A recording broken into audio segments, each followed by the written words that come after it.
Bonjour à tous. Dans notre vie, nous sommes très souvent impatients.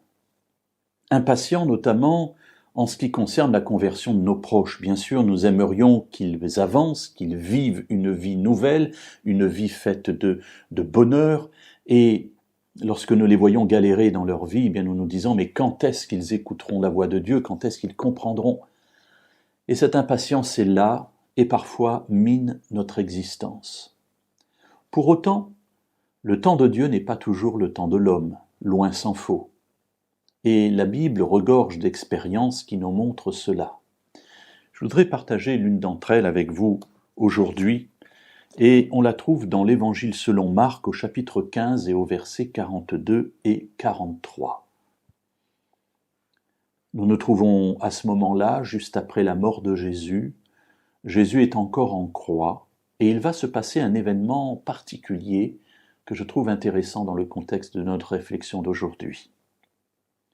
Le soir était déjà là, et comme c'était la préparation, c'est-à-dire la veille du Shabbat, Joseph d'Arimathée, membre distingué du conseil, qui lui-même attendait aussi le royaume de Dieu, arriva. Il eut le courage de se rendre chez Pilate pour lui demander le corps de Jésus.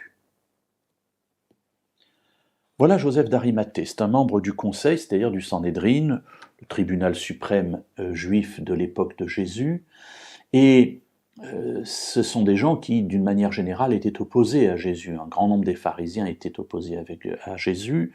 On a bien Nicodème, mais qui était venu de nuit en rasant les murs pour le rencontrer, et puis Joseph d'Arimathée, dont on n'a jamais entendu parler, et qui tout d'un coup, alors que Jésus vient de mourir, va se révéler comme un disciple de Jésus. Le texte nous dit, il était membre distingué du conseil, et sans doute que sa position sociale, sa position dans ce fameux Sanhédrin, l'ont amené à hésiter à se dévoiler.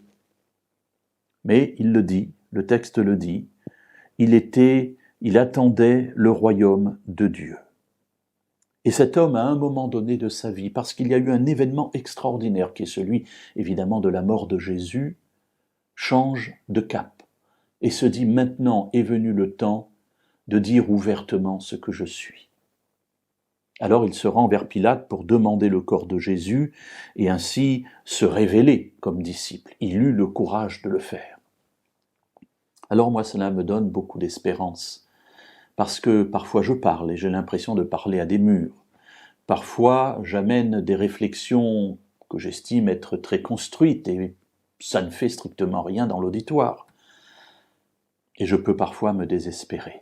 Et Dieu me dit, ne t'inquiète pas, ton temps n'est pas le mien. Ton temps n'est pas celui des personnes auxquelles tu t'adresses. Ce que tu dois faire, c'est dire les choses, semer, et cela portera du fruit en son temps. Le temps de Joseph d'Arimathée a mis un peu plus longtemps que peut-être nous l'aurions aimé, mais il a fini par se dévoiler comme disciple de Jésus.